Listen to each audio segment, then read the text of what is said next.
offer first. They always want to negotiate. That's like part of the fun of doing it. I don't think it's a lot of fun going on right now between owners and players, but the players have two choices. They can either get paid 4% of their pay, or they can get whatever they can work out with MLB. And I just think, like, you would rather not play at all and get paid nothing than take a little bit of more of a cut. And I mean, it sucks for the players, but honestly, they have zero leverage. So here's a solution. Are you ready? Are you ready? Here's what the players and owners could do to resolve this, but neither side will do this, in my opinion. Let's agree to binding arbitration. Let's put our best case forward. Let's put all of the information out there before an arbiter. Let's agree beforehand, whatever the neutral arbiter agrees on, or panel of three, if that's the way they want to do it, that we're going to accept that decision for 2020 only, and we're going to proceed with the season as the arbiter sets and determines. I mean, I think that it's a great idea, and it kind of brings up the fact that, like, not everybody's going to be happy on either side ever. So it's like Max Scherzer doesn't decide for the players. Trevor Bauer doesn't decide for the players. The Players Association decides for the players. And you know, I don't know who represents the owners. They must have somebody representing them as a group. Well, you know, supposedly the commissioner is supposed to be... this guy. Can you believe Manfred? But he's supposed to be representing ownership, right? I don't think so. I don't think the owners, Andrea, really want the information out there.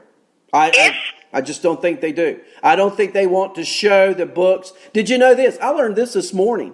I was listening, a weird station to listen to. I was listening to 105.3 out of Dallas this morning. I didn't know until this morning that the Yankees and Cowboys share revenue from concessions between the two teams. Did you know that? I did not know that. No, I didn't. I heard that this morning on 105.3 out of Dallas. The Cowboys and Yankees share revenue from concessions between the Cowboy home games and the Yankee home games. I did not know that. And I'll bet you a lot of players don't know that either.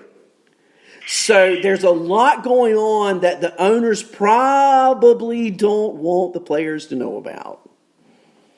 So Kevin says that it's not the case, that they didn't stipulate that. But I've read that it is the case. And also Doug says that the players would get paid if they have a guaranteed contract. Unless they refuse to play, that's really not the case. I mean, here's the thing. If the season is canceled, the players agree to accept a small percentage of their salaries. It's 4%.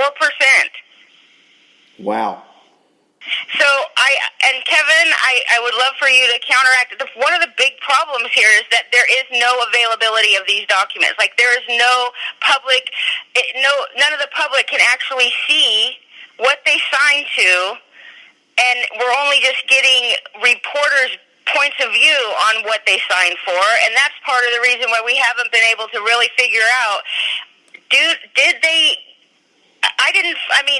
what do you think? Did they say that if there were no fans, that the salaries would have to be renegotiated or not? I've read that that's the case. I read that was part of what happened in March. Now, I'm like you, Andrea. I know what I read. Does that mean it's accurate? I can't say that. I know what I read, and what I read was we're going to renegotiate now, but if there are no fans in the stands, we will negotiate again later. That's what I read. Now, here's the thing. It goes back to one 5-letter word, and it doesn't exist between the players and owners, and it's spelled this way. It's spelled Trust. And there's not been full disclosure. We're not going to see those contracts because of privacy laws. Hey, we're just not going to see them. The general public, we're going on only what smidgets of information we are allowed to see. And the accuracy, veracity, I don't know. I just know what I read. And I'm reading the same thing you are about that agreement.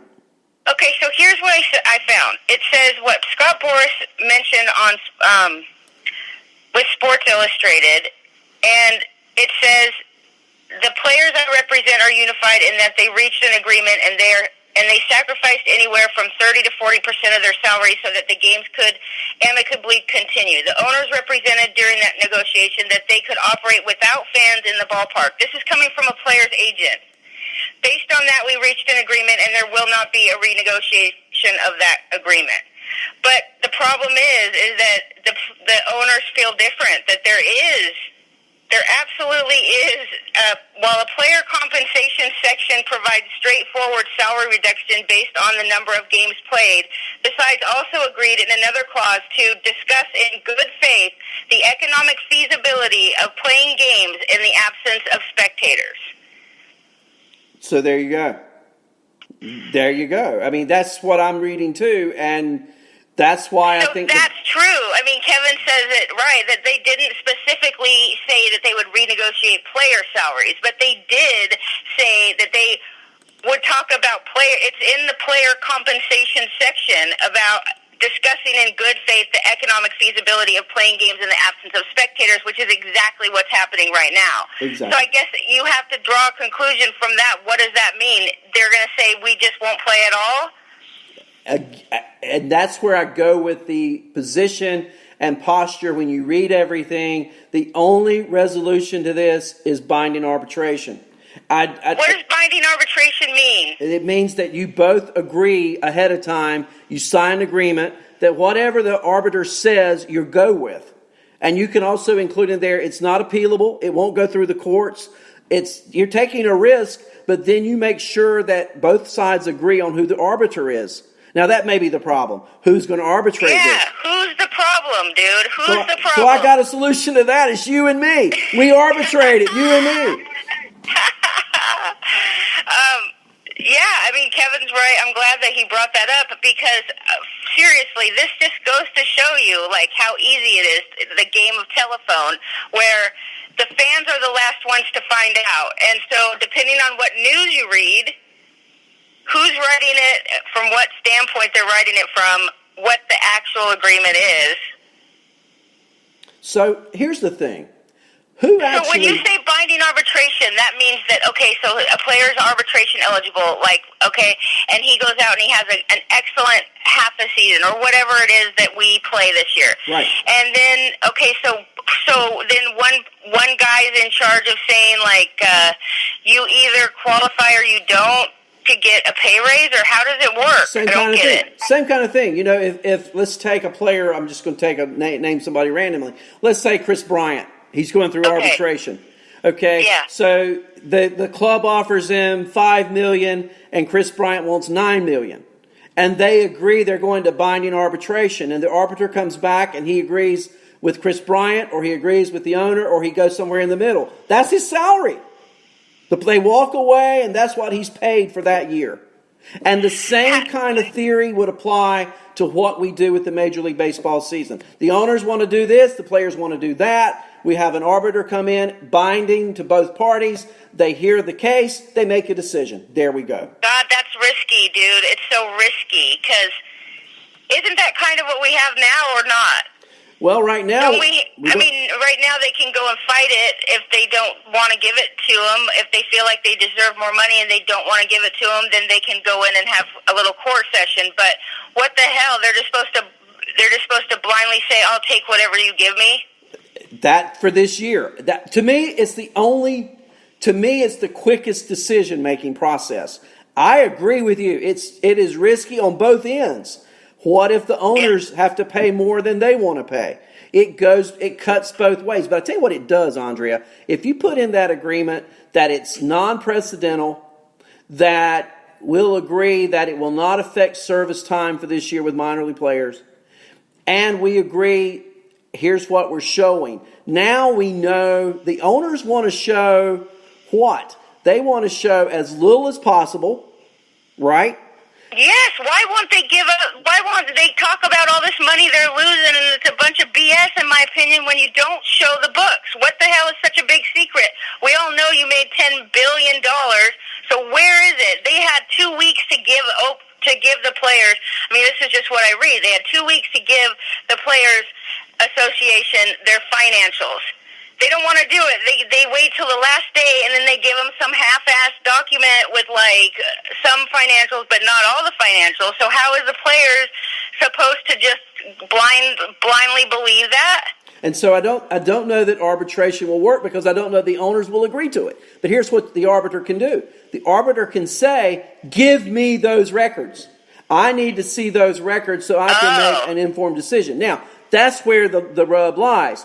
I don't think, because it is risky for the players, hey, it's also risky for the owners. I don't think that the owners would agree to that risk because it opens up the floodgates to now the players know where the revenue comes from, and we didn't want, just like the Cowboy-Yankee situation I talked about a moment ago.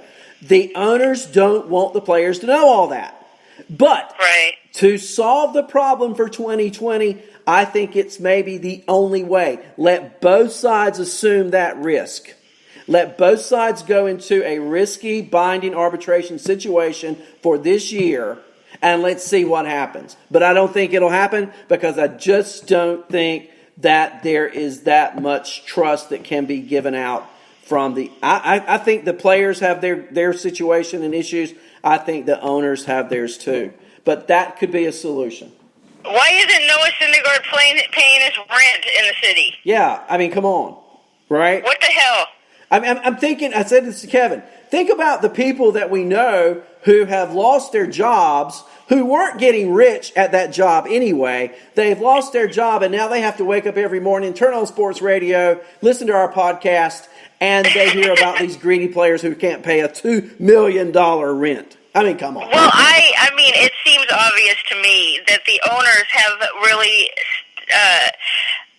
strategically put out the information that they want people to hear so that it puts pressure on the players and it makes the players look bad. I mean, regardless of Noah Syndergaard's rent, I'm talking about if the players don't agree to renegotiate salaries and baseball doesn't happen, then it's on the players because they were the ones that had the ball in their court and they didn't do it. And I think what's happening to players, and this is my concern for baseball as a whole and for players not only now but going forward, is they're going to cut off their necks in spite of themselves. I mean, I know players are not going to get paid. Here's the bottom line. Players are not going to get paid what they want to get paid in 2020. That's the bottom line. No, they're not. Okay? No. It's just factual. That's the way it's going to be. Now, do they sacrifice? Let's get off my arbitration kick. Let's get back to going to the negotiation table and let's try to work out an agreement amongst gentlemen and ladies here. Do they go to the table and realize that and say, look, we're willing to come to the table. We're willing to reach a settlement for this year only. Let's play ball. Then I think it's back on the owner's back. And the owners, I'm getting the impression they don't want a season. Everything I read is we're losing money. We're losing more money by having a season. We're looking at this from a business standpoint. We don't really want to have a season. Now, they won't say that, but that's what I'm reading into it. Sometimes you got to just take a loss for now to save face for baseball. Like, you don't hear the other sports doing this BS. You just don't hear it. You know, last night they were talking about, they're starting football. They're not even considering not starting football. I know that the pay is different, but can't we just come to the table and, I mean, we're only hearing partial stories, but I might agree with you that it would cost more money. Think about all of the extra, things that they're going to have to do to keep the ballpark safe, even for just the players. But I'm of the belief that if you're going to have baseball, start just slowly bringing back fans because the ballpark is open, the lights are on, the stuff is having to be sanitized anyways. Like, just why can't we start letting fans in slowly but surely with, the distancing laws that you're seeing in every other place in the country? Because regardless of where you are in opening back up, every state is opening, they're on the path to opening back up, every state. So, like, even here on Long Island, we're 5 out of 7 requirements to start opening up our communities. And God, you know what? Okay, this is a whole other subject, so forgive me for going down the rabbit hole, but contact tracers, you have to have contact tracers, a certain amount of